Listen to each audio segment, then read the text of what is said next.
Hi friends, வணக்கம். Welcome to our channel.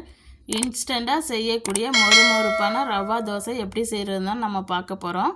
அப்படியே hotel ஸ்டைலில் நம்ம இன்றைக்கி செய்யலாம். இட்லி தோசை மாவு இல்லாத சமயத்தில் நம்ம இன்ஸ்டண்ட்டாக இந்த மாதிரி உடனே மொறுமொறுப்பான ரவா தோசை சூப்பராக செஞ்சு கொடுத்துடலாம். வாங்க இந்த தோசை எப்படி செய்கிறதுன்னு வீடியோக்குள்ளே போய் பார்க்கலாம். ஒரு மிக்சிங் பவுலில் 1/2 கப்பு அரிசி மாவு எடுத்திருக்கேன். அது கூட 1/2 கப்பு ரவை, 1/4 கப்பு மைதா மாவு எடுத்திருக்கேன். நீங்கள் ஆல் பர்பஸ் கூட யூஸ் பண்ணிக்கலாம். இதுக்கு தேவையான அளவு உப்பு, அது கூட 1/2 டீஸ்பூன் ஜீரகத்தூள், 1/4 டீஸ்பூன் மிளகுத்தூள், 1 டேபிள் ஸ்பூன் தயிர் சேர்த்துருக்கேன். நம்ம தயிரெல்லாம் சேர்க்கும்போது கொஞ்சம் புளிப்பு சுவையாக நல்லாயிருக்கும். நல்லா இதை மிக்ஸ் பண்ணிக்கலாம்.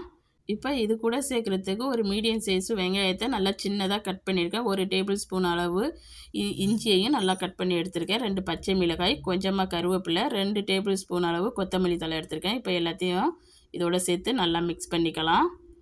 நீங்கள் அரிசி மாவு எந்த அரிசி மாவு வேணாலும் எடுத்துக்கலாம். நான் கடையில் வாங்கின அரிசி மாவு தான் எடுத்திருக்கேன். அதே போல் ரவா எதுவும் வறுக்கலாம் இல்லை, அப்படியே கடையில் வாங்கினதுலேருந்து 1/2 கப்பு எடுத்திருக்கேன், அவ்வளோதான். இப்போ இதில் கொஞ்சமாக தண்ணி ஊற்றி நல்லா மிக்ஸ் பண்ணிக்கலாம்.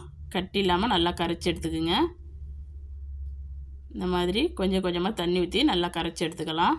உங்களுக்கு ஒரு வேளை இந்த வெங்காயம்லாம் போடுறதுக்கு பிடிக்காட்டினா நீங்கள் ஸ்கிப் பண்ணிடலாம். போடும்போது ரொம்ப டேஸ்டியாக இருக்கும். இந்த வெங்காயம்லாம் நம்ம ரவா தோசை சாப்பிடும்போது கடிப்படும், நல்லா டேஸ்டியாக இருக்கும். அதுக்கு தான் இதெல்லாம் செய்கிறது. இப்போ இது கூட இன்னும் கொஞ்சம் தண்ணி ஊற்றி நல்லா மிக்ஸ் பண்ணிக்கலாம் கட்டி இல்லாமல். நான் மொத்தமாக 3 கப்பு தண்ணி சேர்த்துருக்கேன். நல்லா கட்டி இல்லாமல் நல்லா கரைச்சி எடுத்துக்கங்க. இந்த மாவு வந்து பட்டர் மில்க் மாதிரி நம்ம கரைச்சி எடுத்துக்கணும். இப்போ மாவு இப்படி இருக்குது பாருங்கள், இவ்வளோ தண்ணியாக இருக்குது. இப்போ இது ஒரு 15 மினிட்ஸ் அப்படியே ஊற விட்டுறலாம். இன்னும் கொஞ்சம் கட்டியாகும் ஊறுனுச்சுன்னா.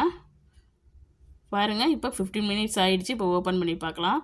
மேலே அப்படியே தண்ணியாக நிற்கிது, அடியில் அப்படியே உறைஞ்சிருக்குது. நல்லா மிக்ஸ் பண்ணிக்கலாம். மிக்ஸ் பண்ணிவிட்டு கொஞ்சம் கட்டியாக இருக்குது, அதனால் இன்னொரு கப்பு நான் தண்ணி சேர்த்துருக்கேன். மொத்தமாக 4 கப்பு தண்ணி சேர்த்துருக்கேன் இதுக்கு. இப்போ நம்ம தோசை செய்ய கிளம்பிடலாம். தோசைக்கல்லை நல்லா ஹீட் பண்ணிவிட்டு ஒரு சொட்டு எண்ணெய் விட்டு ஒரு பேப்பர் டவல் வச்சு நல்லா துடைச்சிருங்க.